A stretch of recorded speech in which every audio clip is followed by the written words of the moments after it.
jẹ́ ká padà sílé tí wọ́n tó bá ṣe lọ jẹ́ ká padà sẹ́yìn a kì í ṣe kan náà o we are not one Nigeria èdè wa ò jọra oúnjẹ wa ò jọra ìwọṣọ wa ò jọra ìrìn wọn ò jọra mere looking ò jọra ẹ̀sìn wọn ò jọra ẹ jẹ́ ká padà sílé ogún mẹ́ta ọdún ó lé mẹ́ta òun láti gbòmìnira o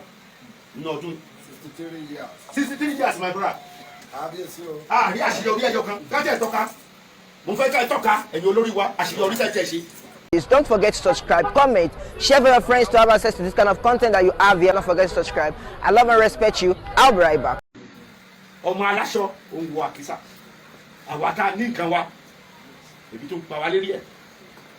òun wá pín ráìsì àwọn àwọn rọ́bà tí o là máa jẹ fún 4 years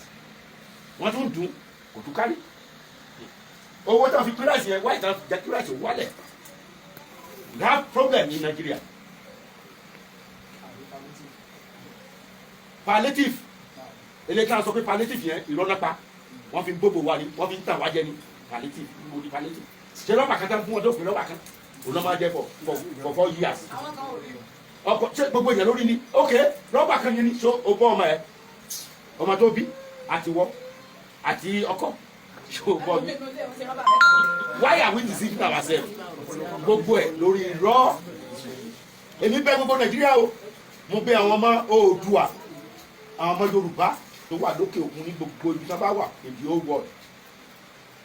kájọ ara wà lọ́wọ́ ó ti pọ̀ jù èmi ń gbàdúrà fún àwọn tó wà lórí ipò lọ́wọ́lọ́wọ́ Ọlọ́run kó fọwọ́ tọ́ ọkàn wọn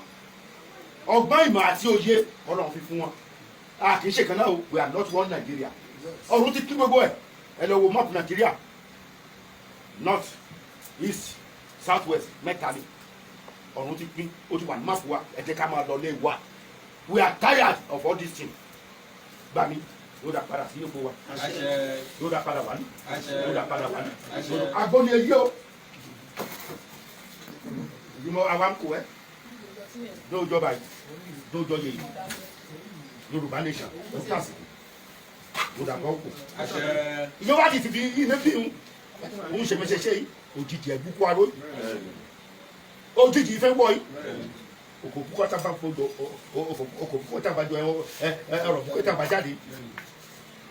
ẹyẹ yóò képo púpọ̀ kúrò dé ipò kú ògùn pọ̀ àrùkò yóò képo pọ̀pọ̀pọ̀ ògùn pọ̀ àgbà yóò képo àgbàdo ògùn pọ̀ mo wà bẹ́ẹ̀ yóò pọ̀ ọ̀run wúwo ẹ̀dá bẹ́ẹ̀ lókun máa ṣe dòrò sáko gbógunú aeroplane dòrò jábọ̀ gbógunú private jet dòrò jábọ̀ gbógunú ọkọ̀ dòrò jásómi tó bá fi dá máa lọ ìyàwó ti pọ̀ jù ìyanu ti pọ̀ ju ọ̀pọ̀lọpọ̀ ènìyàn òun tọ́ ọjẹ́ náà gbòòrò láti bùsànà kí lè sóògùn ohun tó sì ti yàrá dáa lágò méjọ́ lójú wa dání commissioner dání chairman local government dání ọba dání tòyè dání governor dáa lágò dání governor dání rédé alágò ọ̀nà méjọ́ lójú bó ṣe bàjẹ́ òkùnkùn ẹ̀sùn yín we are living in dark kò síná tíná bá wà ókè àìmọye investors tó máa wọlé ẹsẹ̀ wọn da yahoo boy ẹsẹ̀ wọn àwọn ọmọ obìnrin wa ẹsẹ̀ wọn lólóṣọ why that àpọ̀lọpọ̀ àwọn olówó tó jẹ́ pé dọ́là náà ná àlùmọ́là ṣe máa pé ẹni kàtà pé àlùmọ́là owó òun náà kó lé wa lọ́wọ́ bàbá ọba yèyé tán 200 wa ó pé méjì wà ná pupa wà ná green ṣé o yẹ kó rí bẹ́ẹ̀ sà wáyé ẹ̀yin bàbá wa ẹ̀yin olórí wa abẹ̀yìn ni àjà núwèé mímọ́ tá ń gbé káàkiri wọn ni tó bá ti dà pa ènìyàn ńlá sọ ẹ̀yin tí kú bá ti ṣẹlẹ̀ lórí ẹ̀ ẹ̀tọ́ wa la béèrè fún gbogbo ẹ̀yin tẹ́ bá ti wà tẹ́ ń pa èèyàn kiri torí àti ṣàṣeyọrí torí àti lárí ẹ̀san bọ̀ nígbà tẹ́ bá kú tán kó àrílẹ̀ tí máa ṣiṣẹ́ báyìí tó dà ṣiṣẹ́ fún àrí dáa ká fọ́ ọ̀tá ìjọba jẹ́ fọ̀fin inú mọ́tò ẹ̀ AC inú ní ẹ̀ AC ọ́fíìsì ẹ̀ AC tọ́lẹ̀tì ẹ̀ AC agùn private jet AC agùn aeroplane AC àyínà ọkọ̀ ojú omi èsì ní ìgbọ̀nba kúkú ya ẹ̀ ló ká gbà kwari ló ká ṣẹ́ kwari ló ká ṣẹ́ kwari ló ká ṣẹ́ kwari ló ká fọ́ ọ̀tá ló ká fọ́ ọ̀tá àwọn yóò dẹ̀mí ẹ̀tọ́ wọ́ ẹ̀ bọ́ ló dá fún ego dèdè àwọn apànìyàn àpọ̀ dáàbà mi máa dúró síbò dèdè wọn máa dúró síbò dèdè yín èmi mo sọ lágbára ọlọ́run olójú funfun gbogbo èèyàn tẹ́ pa gbogbo èkú tó ti kú lórí àtijẹ àti mú lórí ìyà dákú wọn dúró síbò dèdè yín báyìí tó dáa dúró síbò dèdè bá mi débi dáa dúró ibẹ̀ dè wọ́n dáa dúró ibẹ̀ dè wọ́n lórí dáná bá lọ àbọ̀ gbogbo ẹ̀yin tẹ́ fìyà jẹ Nàìjíríà àbọ̀ ń bọ̀ o tẹ́ fìyà jẹ ọmọ onílẹ̀ ẹ̀ ń lọ France ẹ̀ ń lọ Canada ẹ̀ ń lọ Brazil ẹ̀ ń lọ US ẹ̀ ń lọ UK ẹ̀ ń lọ Dubai ẹ̀ gbogbo àwọn èèyàn yín wọ́n kàwé ẹ̀kọ́ hospital wọ́n ṣe doctor ẹ̀ lè tọ́jú ara yín bẹ̀ pẹ̀lú owó ńláńlá tán fi kàwé tẹ́yìn bá táyà tó bá ti ṣe ní kẹ́rẹ́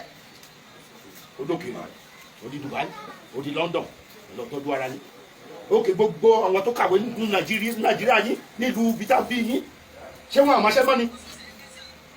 hospital yìí ò dá mọ́ ni ẹ̀ lè tọ́jú ara yín bẹ̀ ká máa gbé yín lọ òkèèrè ọ̀rùn arẹ́jọ́ dá I'm saying this ní agbára Ọlọ́run ọ̀run máa dá yín lẹ́jọ́ tó rí iṣẹ́ tó ilé yín tó rí iṣẹ́ tó ilé yín I'm saying it again ilé yín bàjẹ́ ó ń dàrú ẹ wá ń lọ òkèèrè bàbá ti world bàbá Africa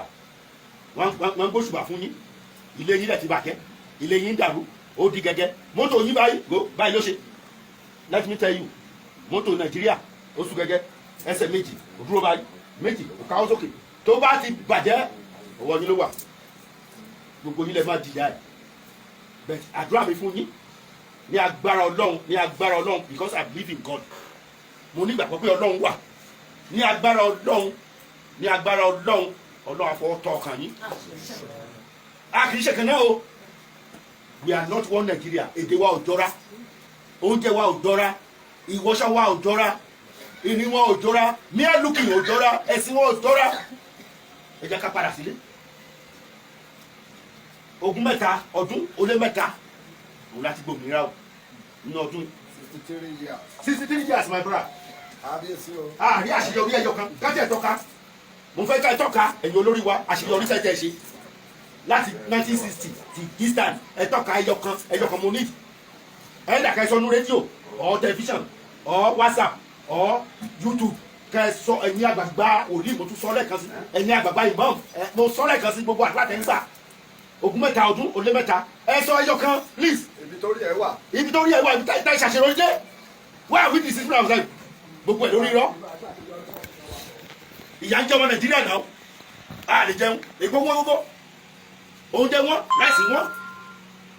ibi báyìí làwọn Fúlàní ká ṣe bísíǹlà ènìyàn ẹlẹ́rara bíi tiwọn ká ń dúfẹ́ ní tí ewúrẹ́ ibi ìbálẹ̀ lẹ̀ wà ẹ̀ kú o ẹ̀yin tẹ́ ń tòru ẹ̀ kú ẹ̀dẹ̀ fojú rí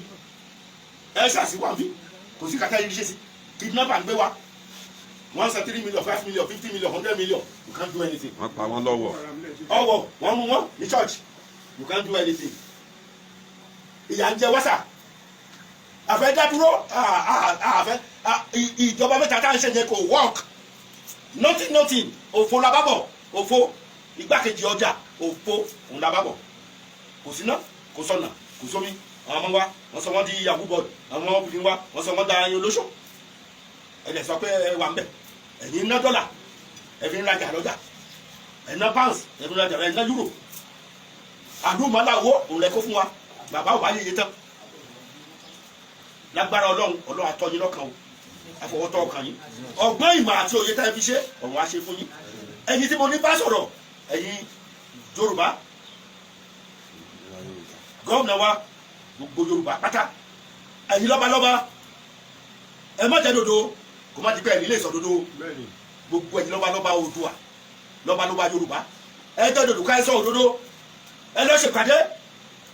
à ń lọ ẹ jẹ́ ká lọ ẹ jẹ́ ká dúró láyé ara wa ẹ má jẹ́ ká káwọn mẹ́ta ní 3 we are one Nigeria from 1960 to 2022 nothing àlọ́lé o ẹ̀sìn tá a dẹ́sí tó bá ti bá wa lára mu ẹ jẹ́ ká padà sílé àwọn òrìṣà kan wà láì èmi sọ láì bú ayélujára ṣògòlóló jápẹ́wà kẹ́rìmẹ́ra ìtọ́tọ́ Ògún Èṣù ọ̀bàlúwayé Ṣàngó láì tí ẹ ṣe yẹn ó ti jẹ́ omi radiator òtítọ́ kan pa mọ́tò kan wá ju omi radiator kẹ́ ẹ gbé mu ẹ fi búra kẹ́ ẹ wo nǹkan tó máa ṣẹlẹ̀ ká gbẹ́lẹ̀ round ká bomi sí ló bá ti tòrò dáadáa ká wá fi small cup ní wélé ẹyọ kan sí tó gbogbo ẹ̀ tẹ́ bá fẹ́ work for us ká ẹ gbé mu torí nígbà tẹ́ bá fẹ́ dìbò fún yín I will work for you I will work for you I will work for you I will work for you at the end of the day inú yín lẹ̀ wọ́ọ̀kù sí family yín lẹ̀ wọ́ọ̀kù sí ẹgbẹ́ mú tábà ti bomi yẹn nínú lẹ̀lẹ̀ ṣé o fẹ́ wọ́ọ̀kù fún wa mo fẹ́ wọ́ọ̀kù fún yín ní ó yá gbà kó mú tó bá ti máa dà wá tó bá ti ní ṣẹ̀tọ́ wa ẹ jẹ́ kó pé mú ìbúra méjì yẹn ti tó ní Yorùbá ní ìdìbúra pé à ń lọ ìdí ìmọ̀lẹ̀ kan tí olóríṣà kan tá gba ẹ̀yìn abẹ́fọ́jẹ́ ní ìdí ẹ̀ we don't need that ká wa mọ́tò tí mọ́tò yẹn wá tí mọ́tò yẹn bá ti park ká dẹ̀ jo omi radiator yẹn ká dẹ̀ rọra lọ kọ́ọ̀pù kan kó gbé mu kó gun ó pa òun tó bá ti máa tó òun bá ti lè ṣe dáadáa ní kò tó ń lọ ọ̀ọ́ká gbẹ́lẹ̀ ká bomi sí need anything need atare need anything ká wá búra ilẹ̀ kó gbọ́ o